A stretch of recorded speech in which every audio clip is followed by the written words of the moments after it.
मुंबईतल्या मंडळांनी मागी गणेशोत्सव मोठ्या जल्लोषात साजरा केला। बाप्पाला निरोप देण्यासाठीची वेळ आली।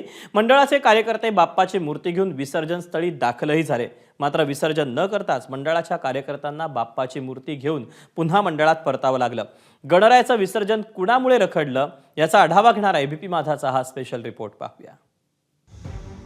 राज्यभरात नुकताच मागी गणेशोत्सव साजरा झाला। मुंबई आणि उपनगरातही मागी गणेशोत्सवाचा उत्साह पाहायला मिळाला। पण विघ्नहर्त्याच्या विसर्जनाच्या दिवशी एक मोठं विघ्न उभं राहिलं। आता आम्हाला इतक्या काहीतरी निर्णय द्या, नाहीतर ह्या मूर्त्या इथेच राहतील, सरकार येईल आणि हे विसर्जन करेल मंडळ प्रत्येक। मुंबईच्या गोराईसह उपनगरातील अनेक विसर्जन स्थळी प्लास्टर ऑफ पॅरिसच्या गणेश मूर्तींचं विसर्जन रोखण्यात आलं। त्यामुळे मोठ्या उत्साहात विसर्जनासाठी आलेल्या गणेश मंडळांच्या कार्यकर्त्यांनी संताप व्यक्त केला। आम्हाला विचारात न घेता, आमच्याशी चर्चा न करता हा निर्णय घेण्यात आलेला आहे। तुम्ही आम्हाला विचारायला पाहिजे होतं, तुम्ही आमच्याबरोबर चर्चा केली पाहिजे होती। जर कायदा व्यवस्थेचा प्रश्न निर्माण झाला असता तर त्याची संपूर्ण जबाबदारी ही मुख्यमंत्र्यांनी घ्यायला पाहिजे होती। ज्या मूर्ती तुम्ही तात्काळ ठेवलेल्या आहेत त्या गणरायाची विटंबना होऊ देऊ नका। पीओपी मूर्तींवर बंदीचे न्यायालयाने याआधी निर्देश दिले होते। त्यावर कडक अंमलबजावणी करण्याची ग्वाही राज्य सरकारकडून देण्यात आली।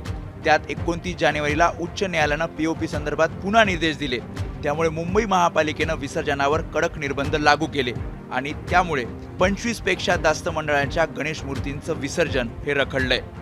अचानक तुम्ही 30 तारखेला जी निर्णय आला कोर्टाचा, 29 तारखेला तिथल्या विभागीय मंडळांच्या तुम्ही बैठका घेतल्या, त्यानंतर तुम्ही 1 तारखेला त्या मंडळांना नोटीस दिल्या।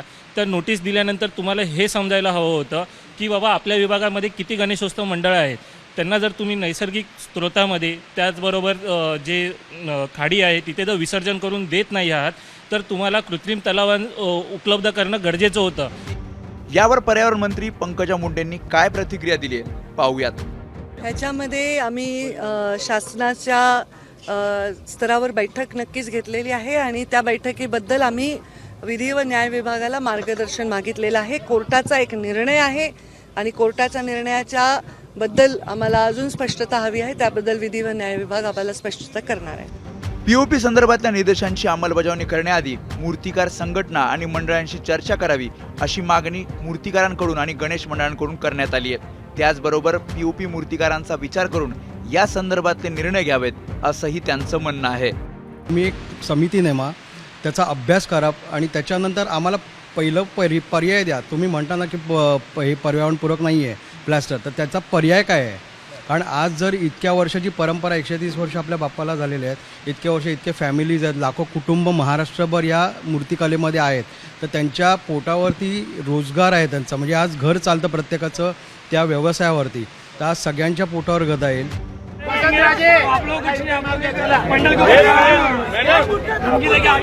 त्यामुळे ज्या पीओपी गणेश मूर्तींचं अद्याप विसर्जन झालेलं नाही अशा गणेश मूर्तींच्या विसर्जनाची येत्या 24 परवानगी द्यावी अशा प्रकारची मागणी मूर्तिकार त्यासोबतच गणेशोत्सव मंडळांनी प्रशासनाकडे केली आहे। अन्यथा मागी गणेशोत्सवाच्या शेवटच्या दिवशी या गणेश मूर्तींचं हजारो गणेश भक्तांसोबत जाऊन विसर्जन केलं जाईल असा इशारा सुद्धा या सगळ्यांनी दिला आहे।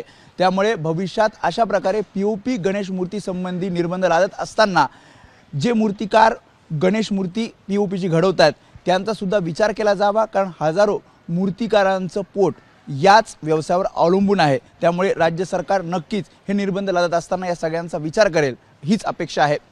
कॅमेरामन योगेंद्र गुप्ता समी वेदांत नाईब, एबीपी माझा, मुंबई। एबीपी माझा, उघडा डोळे बघा नीट।